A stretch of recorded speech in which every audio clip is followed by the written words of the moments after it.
What did Jesus teach? Jesus Christ is easily the most important figure that has ever appeared in the history of mankind. It makes no difference how you regard him, you will have to concede that. This is true whether you choose to call him God or man, and if man, whether you choose to consider him as the world's greatest prophet and teacher, or merely as a well-intentioned fanatic who came to grief and failure and ruin after a short and stormy public career.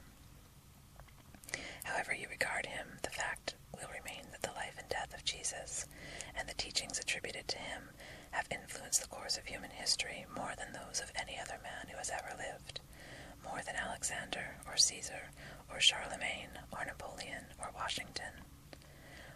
More people's lives have been influenced by his doctrines, or at least by the doctrines attributed to him today. More books are written and read and bought concerning him.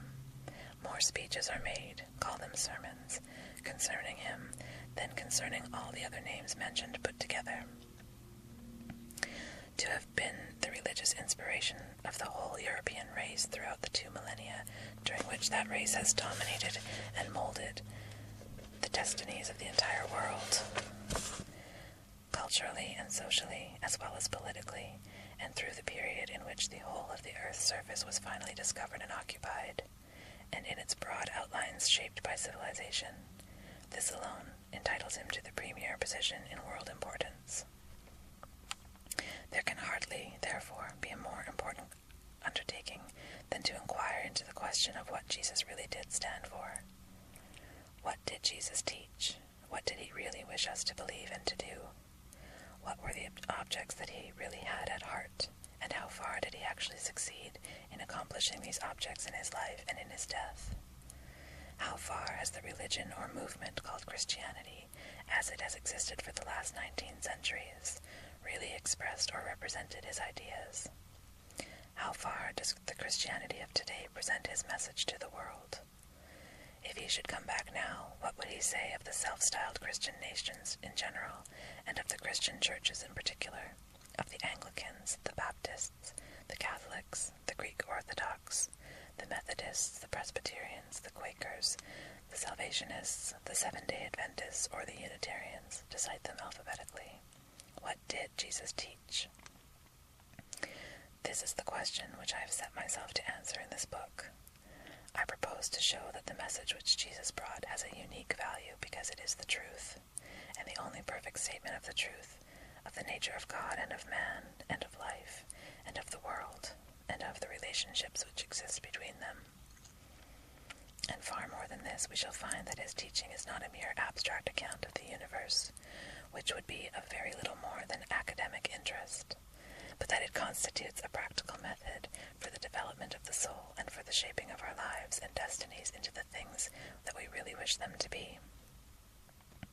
Jesus explains to us what the nature of God is and what our own nature is, tells us the meaning of life and of death, shows us why we make mistakes, why we yield to temptation, why we become sick and impoverished and old, and, most important of all, he tells us how all these evils may be overcome, and how we may bring health, happiness, and true prosperity into our lives and into the lives of others, if they really wish for them to.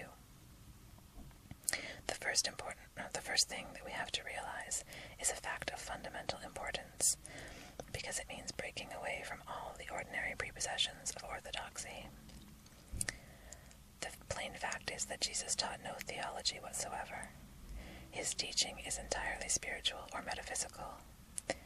Historical Christianity, unfortunately, has largely concerned itself with theological and doctrinal questions, which, strange to say, have no part whatever in the gospel teaching. It will startle many good people to learn that all the doctrines and theologies of the churches are human inventions, built up by their authors out of their own mentalities and foisted upon the Bible from the outside, but such is the case. There is absolutely no system of theology or doctrine to be found in the Bible. It simply is not there.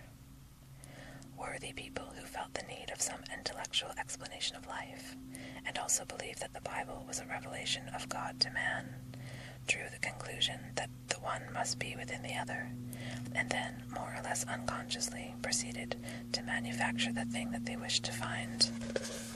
They did not have the spiritual or metaphysical key.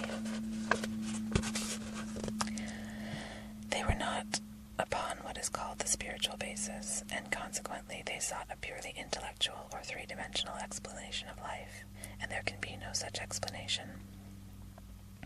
The actual explanation of man's life lies in just the fact that he is essentially spiritual and eternal, and that this world and the life that we know intellectually is, so to speak, but a cross-section of the full truth concerning him, and a cross-section of anything, from a machine to a horse, can never furnish even a partial explanation of the whole.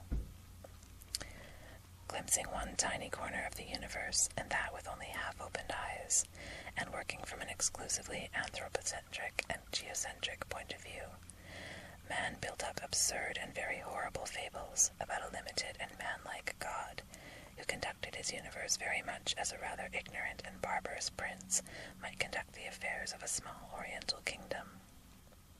All sorts of human weaknesses, such as vanity, fickleness, and spite, were attributed to this being.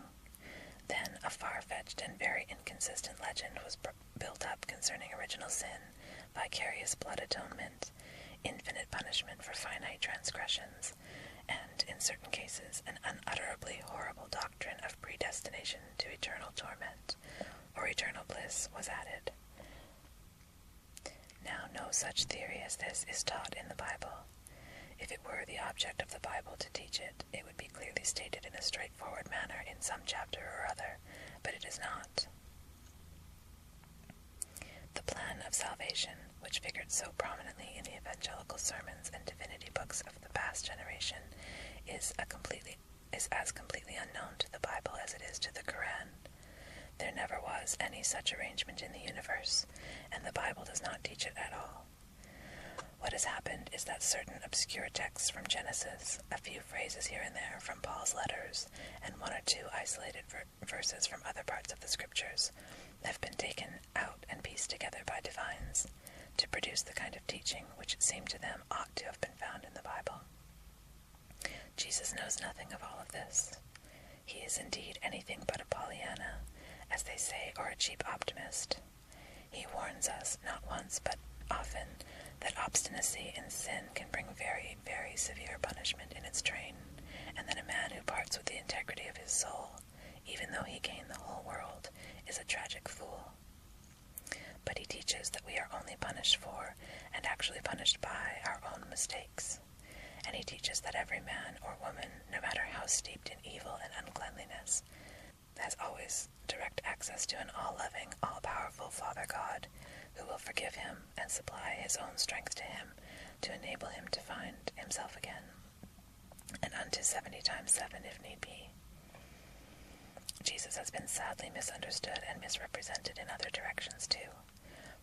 For instance, there is no warrant whatever in his teachings for the setting up of any form of ecclesiasticism, of any hierarchy of officials or system or ritual.